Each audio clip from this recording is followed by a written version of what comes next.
Hello and thank you for joining us for Northwest Newsweek. I'm Riley McManus. It's official, the Thunder Bay Police Service is the last remaining municipal police force in northwestern Ontario. Yesterday, members of the Dryden Police Service signed off for the final time as the Ontario Provincial Police officially took over policing responsibilities there. It was a day of emotion, reflection, and tributes. Adam Riley has the story. Go ahead. The Dryden Police Service has proudly served the community since 1910, and we would like to thank the citizens for their support. For the final time, this is the Dryden Police Service signing off. And with that, shortly after 6 o'clock Thursday morning, 112 years of municipal policing came to an end as the Dryden Police Service finished its watch over the residents of Dryden, and the Ontario Provincial Police took its first. The atmosphere was somber as memories were shared and captured by some of the officers who either just completed their last shift or came in to say goodbye and help decommission both the equipment and the headquarters. DPS Chief Ed Schwastik says while the service may be ending, that equipment will go on to assist partners within the region. The decision to have the Ontario Provincial Police take over due to increasing costs and crime rates was a contentious one, with some members of council fighting to the bitter end to save the local service. Deputy Mayor Michelle Price says the decision was not made lightly. I was actually reading over what I had said when the decision was made, and I was in tears when I made that decision. But I know it's the best decision for our community. There was no other decision to be made. Later that morning, a ceremonial coin exchange was made between OPP Chief Superintendent Brian McKillop and Schwastik. Several of DPS's officers will be joining the OPP in Dryden following some training in Orillia, while others are retiring or shifting to Treaty 3, Lac Seul, or Nishnawbe Police Services. McKillop says for all involved, Thursday was a big change. What we have to acknowledge is a departure from a storied history, from an agency comprised of people and generations of officers that have really poured their heart and soul into this community, and that's not lost on us as part of the OPP. Just prior to a special ceremony for officers and their families, sirens and cheers erupted as fellow first responders from the area drove past to salute the contributions of the DPS, and students from Open Roads Elementary School held up signs in support and formed a sort of honor guard for the officers and staff on their last march as a team. Schwastik says while he had only joined the DPS 3 months prior to disbandment, he still empathized with the officers that day and in that moment. I can see through their eyes just the impact it has on their lives, on their professional lives and also their personal lives. And it was definitely an emotional moment, and it was well done. 10-4, the Dryden Police Service is now 10-7. Adam Riley, TBT News. 2 residents of Quaibel have been arrested and charged following a joint investigation by the OPP with assistance from the RCMP and law enforcement agencies in Edmonton, Toronto, where threats were made online. A warrant was executed at a residence north of Vermilion Bay on February 19th. Officers arrested and charged a 41-year-old man and a 28-year-old woman. Both are facing a long list of weapons-related charges, while the 41-year-old has also been charged with uttering threats. The investigation is continuing with several other branches of law enforcement, including the Justice Officials Protection and Investigation Section and the OPP's Hate Crime and Extremist Unit. A 4-month-long investigation by Kenora Area OPP and the Treaty 3 Police Service culminated on February 17th with the execution of multiple search warrants dubbed Project Fenshaw. The purpose of the operation was to disrupt the drug trafficking network in the city of Kenora and its surrounding areas. $110,000 worth of cocaine, morphine pills, 2 motor vehicles, cell phones, cash, and trafficking paraphernalia were among the items seized. Along with the arrest of 3 Kenora residents, the raid started when officers conducted a traffic stop on a person of interest leaving a Kendall Inlet Road, where they arrested and charged a 63-year-old man who has since been held in custody. Officers then executed their first warrant at that residence where a 55-year-old man was arrested, charged, and released on conditions. A second warrant was executed at Bunny Road residence where no arrests were made. However, officers located a second person of interest on Mimica Way where they had arrested and charged the 65-year-old woman who was then released on conditions.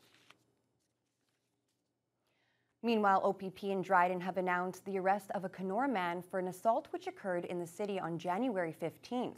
The accused fled following that incident and an arrest warrant was issued. On February 24th, officers with the Crime Unit, Emergency Response and K-9 units alongside Treaty 3 police executed a warrant at a residence in the city. The 35-year-old was arrested and charged with assault with a weapon and break and enter, uttering threats and failure to comply, and is being held in custody. Wednesday at Queen's Park, a question regarding public health measures in the north was asked twice from NDP Indigenous and Treaty Relations critic Sol Mamakawa to the Minister of Health, Christine Elliott, in regards to Ontario's recent changes in restrictions. A similar call was recently made from Anishinaabe Nations in regards to First Nation pandemic protocols being respected as restrictions ease in Ontario. Mamakawa shared that concern on Wednesday as he says, "We are in a critical time in this fight against the pandemic, with over 600 active cases of COVID-19 in 25 First Nations, and that the public restrictions easing is missing what's actually happening in the north."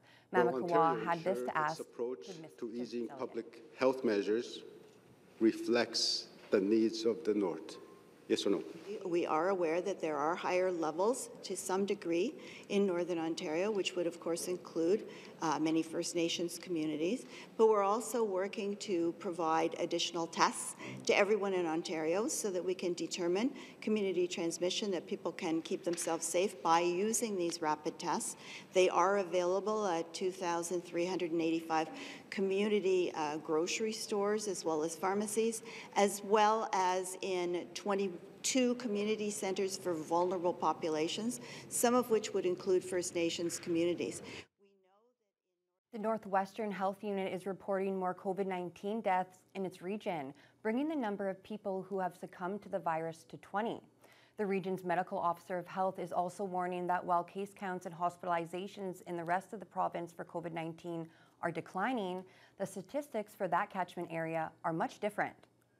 I cannot stress enough that we are not in the same situation.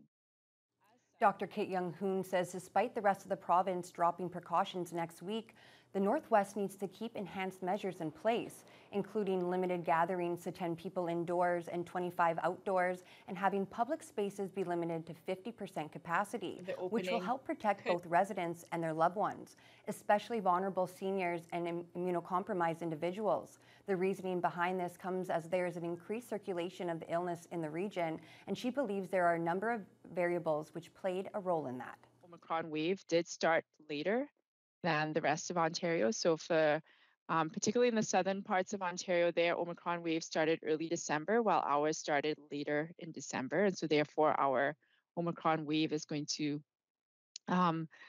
occur later overall. So that's one reason. Another reason is that we did not peak as high. So the peak for Ontario went much higher than our overall incidence, the peak of our incidence rate. It was lower, and so therefore we have a flatter curve, which means it'll last longer. Young-Hoon also suggests due to the region's low population density, infections will carry out over a longer period of time. The NWHU's current active case count has shot up to 409 with a positivity rate of 32.7% as of Friday. The Thunder Bay Health Coalition is fighting to stop privatized healthcare in Ontario. The local organization has joined the province-wide campaign after recent comments from Ontario's Health Minister, Christine Elliott. Making sure that we can let independent health facilities operate, private hospitals. That quickly caused a stir among many groups and healthcare unions across Ontario that oppose healthcare privatization. One of the largest concerns is that the quality of care provided, with critics citing a higher mortality rate in privatized long-term care homes during the pandemic. Jewel Tupker is the chair of the Thunder Bay Health Coalition, and he believes the Ford government is taking advantage of the pandemic to convince the public to support privatization. We're going to solve this problem for you. We're going to help you out with this, and we're going to create all these new private clinics that are going to get you your services a lot faster than you used to get it. You don't have to wait in line now. You can go to these private clinics and get this job done, which is wonderful if you can afford it. But there's so many people that cannot afford it, and we don't need that. Minister Elliott's office has responded saying, quote, independent health facilities and private hospitals that perform publicly funded procedures already exist in Ontario. Her comments were in reference to the resumption of previously scheduled non-urgent procedures. It was an extended session for the House of Commons this past long weekend as parliamentarians, including Kenor's Eric Milillo, debated the Trudeau's government's historic decision to invoke the Emergencies Act. It came following a brief shutdown of Parliament last Friday as police moved in to clear the occupation of Parliament Hill by protesters. Prior to the vote, Milillo spoke of the need to tone down the rhetoric in the chamber. I'm truly disturbed by it, and I've been disgusted by it, Madam Speaker. The polarization that we're seeing across the country, the polarization that we're seeing in this chamber, needs to stop. Milillo says his speech was something he had been thinking about for a week, as the language used by both the protesters outside and the politicians inside the House of Commons ramped up in intensity and divisiveness. He believes when Prime Minister Justin Trudeau stood up in the House and claimed Conservatives stand with people who wave swastikas, it started a chain reaction of rhetoric that has only increased since then. While he disagrees with Trudeau's decision to invoke the Emergencies Act, he does believe the Prime Minister had the jurisdiction to do so. Obviously, we're not going to agree on everything. We shouldn't agree on everything. And, that was a big part of my speech. A lot of people are, sort of actually to your comment, sort of said that my speech in some parts of it almost seemed like I was defending the Prime Minister. But at the same time, I was actually speaking out against the invocation of the Emergencies Act. And I outlined clearly why I felt that was unjustified. So it's possible to disagree without confrontation and without personal attacks. On Wednesday, Prime Minister Trudeau lifted the Emergencies Act, calling the situation no longer an emergency. And when we come back, an update on the construction of the Greenstone Mine.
It's been almost 4 months since ground was broken for construction on the new Greenstone Mine, south of Geraldton. The massive open pit mine, which will see the tailings of the region's former gold mines extracted and processed, spent more than a decade in development. Adam Riley was in Greenstone this month and spoke with the mine officials for a project update. A lot has changed on the site of the Greenstone Mine since October, aside from the change in seasons. Currently, work is underway to build the future power plant and administration building. Project manager Eric Lamontagne says things are still moving relatively smooth, even with supply chain issues, which have increased delivery times. We're still on schedule. We're still on budget. All building is in line up to be erected in April, starting in April, May, June, and all during the summer, and still on target to close all building before the next winter. Also underway now is the realignment of the Highway 11 corridor, which will go around the mine as it comes online. That project, according to La Montagne, is set to be completed by the first quarter of 2023. He says once the mine is up and running, work will progress in an east to west pattern, meaning the last property to be leveled as part of the project will be the Greenstone OPP detachment. He says come this fall, mining operations will begin with the first year focused on the building of infrastructure for the open pit. Is to create a waste rock in the pit to give to the construction to build different infrastructure. Example, will need to, what I said, pass the highway and help to build the buttress just at the bottom of the highway to stabilize the old tailing. While the mine is still a long way from production, it is already having an effect on the economy for Greenstone. Deputy Mayor Jamie McPherson says things are coming together exactly the way he and others had hoped. You can see a number of local people working employment, and you speak with members of the community who are now working there. And it's great to see, and that's the local employment that we were looking for, and that's just starting. Currently, there are 300 workers on site, which is expected to peak this summer at 800 workers, with an expected 2,100 workers for the mine's 16 to 20-year lifespan. Adam Riley, TBT News. Impala Canada and Confederation College have partnered to train skilled workers for the mining industry. $120,000 in funding will help the college build a pipeline of talent for operations like Impala's Lac des Îles mine north of Thunder Bay. Mitchell Ringos has the details.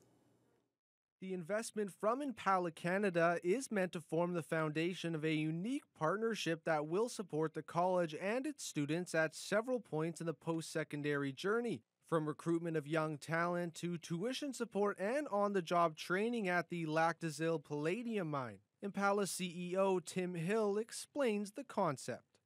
It allows us to care for students and their families by helping them discover their potential and contribute to their communities. And it allows us to deliver to the next generation of mining talent by filling our industry's pipeline with skilled individuals. College President Kathleen Lynch says they are excited to be able to intensify recruitment efforts over the next 3 years and attract both Indigenous and non-Indigenous students who may be interested in skilled trades and mining. This funding will create student bursaries and need-based financial support to provide opportunities to those who may not otherwise attain their aspiration to be a mechanic, millwright, or engineer. The bursaries will soon be given to students in the electrical and instrumentation engineering and the millwright and heavy equipment mechanic programs. Confederation College student Andrew Morrison, who is taking the mechanical engineering technology program, says this financial help can be life-changing.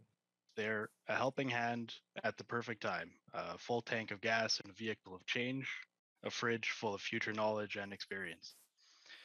It can mean the difference between struggling and thriving in many ways while a person is trying to succeed in their academic pursuits. And Impala Canada is not just giving this funding to the college and walking away. Instead, the company will be fully involved with the students' success. Impala Vice President Aaron Satterthwaite says it's essential these students have a clear line of sight to what skilled trades actually looks like in the mining industry. So we're committed to ensuring that students can come up to our mine site, can explore the operation, have access to our leadership team to talk about jobs and opportunities in the process. We're going to make sure that we're at Confederation College interviewing those students. So it's one thing for us to give funding and help you build a pipeline, but if we're not helping on the back end in recruiting that talent and giving them jobs, then the whole thing falls apart. Mitchell Ringos, TBT News. The municipality of Greenstone has announced the passing of Geraldton Ward councillor John Marino following a lengthy battle with cancer. Greenstone Mayor Renaud Beaulieu says Marino was passionate about the community and very involved with the fire department. No decision has been made as to how to address the vacancy at the council table.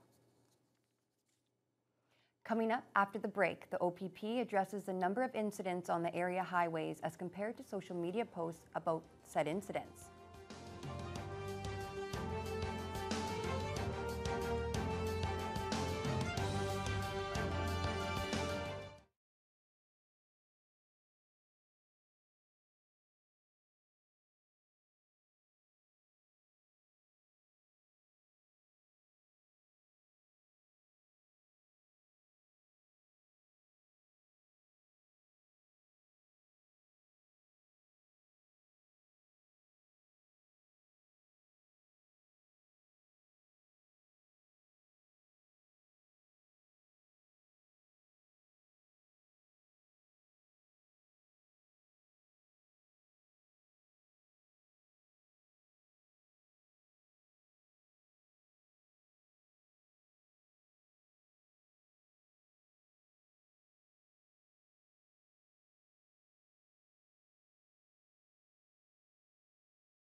Images of transport trucks in the ditch or after collisions are being posted more and more on social media in the recent months.